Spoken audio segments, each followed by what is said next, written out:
protested outside a pediatric cancer hospital, yelling, "Shame on you."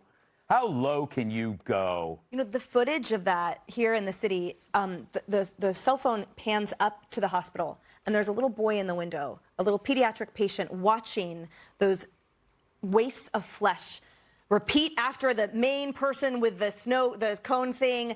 It was so sad to me. It just underscores there's no limits with them. They're not actual ideologues. They're just doing whatever their leader tells them to do, wherever they're getting paid to go. There's no floor whatsoever because they went past it a long time ago. But the only thing that's going to make it change, the only way that we are going to see this end is for someone to stand up and say something that's actually in decision-making capacity. Again, not to hammer it home, sorry, but this administration, they are catering to these people. They are catering to these students. They are catering to this entire concept, and they're repeating it. So I don't see it ending anytime soon. Do you ever allow yourself, because I have in the last couple of years, to think it's not coming back around, that it has happened? You know, people always say, if we continue down this road, oh, yeah. and they act like something's going to happen. One of the reasons I've dropped out, in essence, is I do believe it happened. I do believe they're outside hospitals, and now they're cancer hospitals, screaming for the heads of the people in there.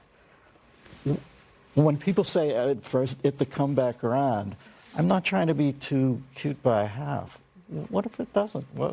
How do you come back from that? You know, I'm not trying to be...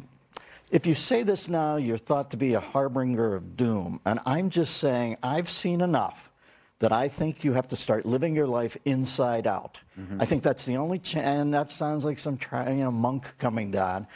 I don't think you can take in what's happening now and have it not really flatten you. It seems completely upside down. We've fallen through some cosmic bunny hole. I think we have to start living our lives out, inside out, where you take care of your own life, not selfishly. That means taking care of others. But I've watched, shows sometimes, and I think, geez, how much worse could it get? Yeah, and they always find it always gets worse, and you're right. What do you think? I think what he's trying to say is we're But if wouldn't that open up a whole another antechamber of solution? I don't know what it is. I can't tell you. I don't have the wisdom, but I do look at it and think almost everything I think is flipped upside down. Yeah.